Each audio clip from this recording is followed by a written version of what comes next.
Bonsoir à tous et bienvenue dans votre édition du soir de ce lundi 18 septembre. Ce soir, nous allons parler voile avec la solitaire du Figaro tout d'abord et cette affaire venue quelque peu entacher la course.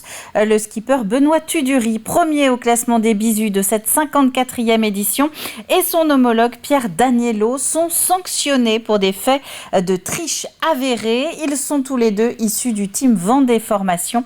Les explications dès le début de ce journal. Voile également, mais plutôt côté compétition. J-6 avant le départ de la Boulangère Mini Transat 2023.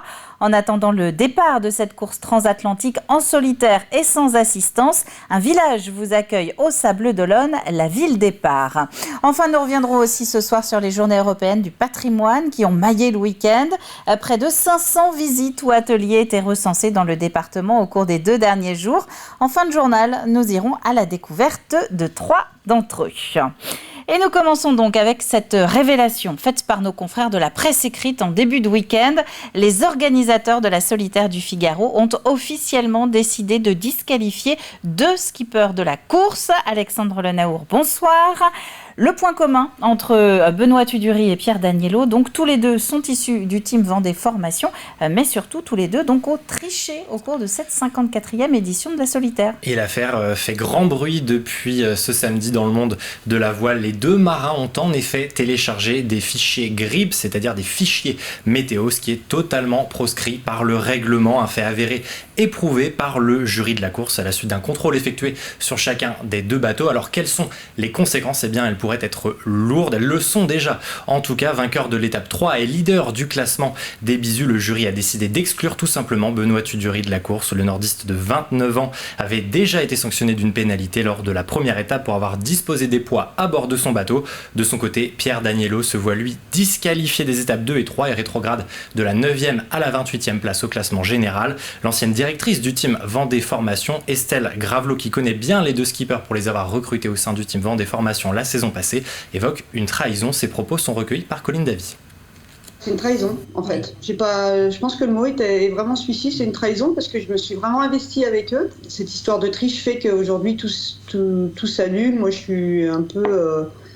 je suis effondrée par rapport à ça, parce que j'aime tellement le sport que la triche n'a pas sa place dans le sport. J'ai encore eu quelques messages, parce que je pense qu'ils ne s'étaient pas bien rendu compte de la gravité de la chose encore. J'en ai eu encore jusqu'à hier. Là, maintenant, non, je n'ai plus rien. Et en toute honnêteté, je préfère couper parce que voilà, moi, j'ai pas de place pour les tricheurs aujourd'hui. Et ça serait, je pense que c'est la meilleure chose que je peux leur apporter, c'est de leur fermer la porte pour qu'eux grandissent tout seuls maintenant et réfléchissent à la suite, quoi. Alors maintenant, quelles sont les suites justement pour ces 2 skippers ? Eh bien, il faudra regarder du côté de la Fédération française de voile. Contacté cet après-midi, son président Jean-Luc Dénéchaud explique qu'une procédure disciplinaire pourrait être ouverte avec à la clé d'éventuelles mesures conservatoires, parmi lesquelles la remise en cause de la participation du duo à la Transat Jacques Vabre. Cela fait désormais peu de doute pour Jean-Luc Dénéchaud. Il est très peu probable que Benoît Tudurie et Pierre Danielo prennent le départ de la course le 29 octobre prochain. Le président de la FFV tient en tout cas à saluer les arbitres de la course pour le travail d'investigation mené face à une tricherie volontaire et organisée. Ce sont ses mots. Jean-Luc Dénéchaud évoque aussi une forme d'amertume, parlant même d'un vol de notoriété, Benoît Tudurie ayant remporté l'ultime épreuve qui lui a finalement été retirée. Merci Alexandre, et nous reviendrons donc sur la voile en fin de journal avec la Mini Transat, elle qui se prépare et s'élancera des Sables d'Olonne dimanche. Dans le reste de l'actualité, le FDAS de Vendée qui fête son demi-siècle, 50 ans de fonds départemental d'action sociale pour épauler les agents territoriaux, logement, enfance, loisirs ou encore aléas de la vie. Depuis 1973, cet organisme permet aux fonctionnaires de bénéficier d'un coup de pouce associatif et 50 ans, donc ça se fête. Plusieurs milliers d'agents étaient invités samedi au Vendespace pour une soirée culturelle. Il nous fallait marquer effectivement cet événement. 50 ans, c'est quand même pas rien. Et puis le FDAS œuvre quand même depuis des années. Et aussi parce que chaque anniversaire, à mon avis, s'organise. C'est une association qui, par le biais des mairies, qui cotise pour les employés territoriaux et qui participe pleinement pour que les adhérents puissent bénéficier avec une toute petite part de participation de leur part, mais qui puissent avoir un panel dans l'aide sociale pour que les gens viennent vers nous quand ils ont des besoins. C'est notre but. Quelques images de Torigny également, où d'étranges 2, 3, voire 4 roues ont sillonné la commune samedi. Les habitants ont pu participer au lancement officiel du défi Roule tout doux, une semaine presque sans voiture dont nous vous avions parlé au tout début de l'été. C'est une action de la coopérative de Torigny pour montrer que les mobilités douces sont possibles, et ce, même dans les communes rurales. Le covoiturage est encouragé. Si on n'a pas d'autres solutions, on peut faire du covoiturage. Il y a aussi tous les transports en commun, les vélos électriques ou à assistance électrique, plus ou moins poussés. Le vélo-auto, c'est un véhicule intermédiaire. Intermédiaire entre quoi ? Entre le vélo à assistance électrique et la voiturette sans permis. Et donc ça nous amène sur un genre de vélo 4 roues comme celui-ci, avec une carrosserie qui protège les intempéries, et puis surtout qui est assisté en puissance jusqu'à 45 km/h, ce qui le rend crédible pour rouler sur des routes partagées. Avec près de 500 rendez-vous dans le département, le programme des 40e Journées européennes du patrimoine était dense en Vendée, qu'il soit naturel ou créé par l'homme. Les différents lieux ouverts ont attiré du monde, comme ici, vous allez le voir, à l'île d'Olonne, Mouilleron-Saint-Germain et à La Roche-sur-Yon. Julie Morini. Plat d'époque, tenue d'un autre temps, on ne dirait pas, mais nous sommes bien en 2023.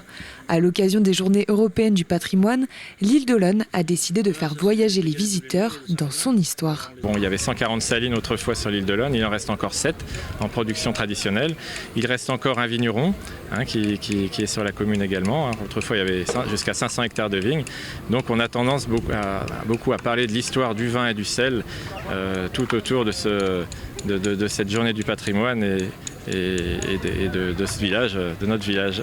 Une cave entièrement reconstituée à l'ancienne pouvait être visitée avec dégustation à la clé. Le thème de cette année, patrimoine vivant et patrimoine sportif en vue des Jeux Olympiques de l'été prochain. La Roche-sur-Yon a décidé de combiner les deux avec un événement unique, une reconstitution d'un match de rugby du Second Empire. Le rugby est né à Rugby en Angleterre, mais aussi dans les années 23 et s'est développé surtout dans les années 50 où il y avait nombre de règles nouvelles. Short allongé, maillot comme à l'époque et ballon en cuir à 8 pans, les Bas-Bayonnais ont respecté les codes de l'époque à la lettre. Les règles ont beaucoup évolué depuis ce temps-là. Je ne sais pas s'il y avait beaucoup de règles à l'époque, mais voilà, c'est assez champêtre et assez sympa. Oui. Un autre patrimoine vivant mis à l'honneur, ce Magnolia grandiflora. Et pour ça, direction Mouilleron-Saint-Germain. Il orne le musée Clémenceau de Lattre depuis plus de 100 ans et à l'occasion de ces journées du patrimoine, il a reçu le label Arbre remarquable de France. Il est magnifique parce qu'il est bien marcoté, il a un tronc absolument superbe. Il est en très bon état sanitaire, il bénéficie certainement d'un très bon maître pour l'entretenir. Des arbres comme ça, des grands magnolias comme ça, on n'en voit pas beaucoup. 900 arbres en France sont protégés par ce label. Pour le musée, c'est un acte symbolique important. Ce magnolia, il n'était pas forcément en danger. Donc nous, par contre, on le considère comme une pièce, un élément de nos collections. Donc il n'a pas de numéro d'inventaire, mais on considère que c'est ça. Donc on fait tout pour le préserver et le mettre en valeur. Et donc c'est vrai que ce label, eh bien on est très très très très satisfait de l'avoir eu. Prochaine étape pour ce magnolia, obtenir le label, mais au niveau européen cette fois-ci.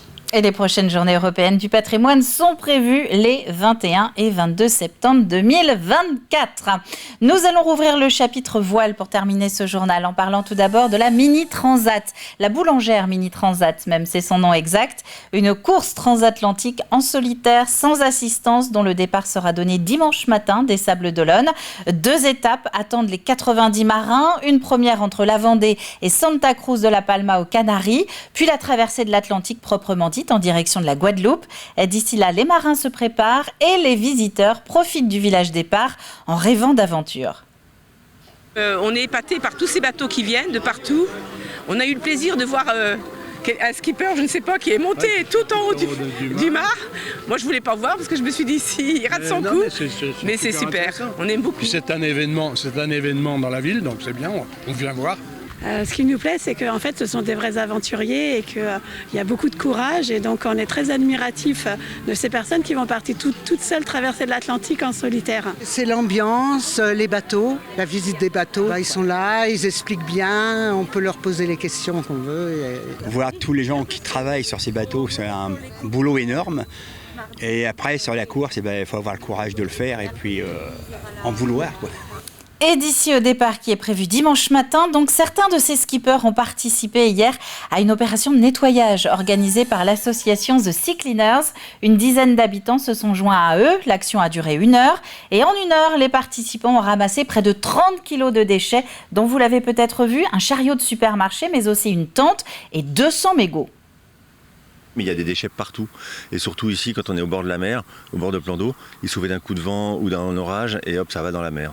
Sachant que le plastique ne disparaîtra jamais, il n'est pas biodégradable puisque c'est une molécule qu'on a inventée. Il y a beaucoup de plastiques qui ne servent à rien et qui finissent, du coup, c'est du jetable ou même pas, mais des emballages, ça, qui finissent dans la nature. Et là, ça va venir perturber l'écosystème mondial et ça commence déjà à faire du problème parce qu'on en a dans le sang, on en a dans le cerveau, on sait déjà qu'on a du plastique partout et que ça va poser problème dans la reproduction, dans plein de choses. Ça détruit les océans et l'océan, c'est l'équilibre de l'écosystème mondial, c'est la base de la chaîne alimentaire, c'est l'océan qui nous donne de l'oxygène, qui transforme du CO2 en oxygène, qui nous permet de jouer, qui nous permet de nous nourrir. Et puis, voilà quoi. Et puis, ça pose des problèmes aussi dans la nature de toute façon. Et c'est la fin de ce journal. Prochain rendez-vous avec l'actualité, ce sera dans la matinale dès 7h avec François Pérez. D'ici là, très bonne soirée à vous tous sur TV Vendée.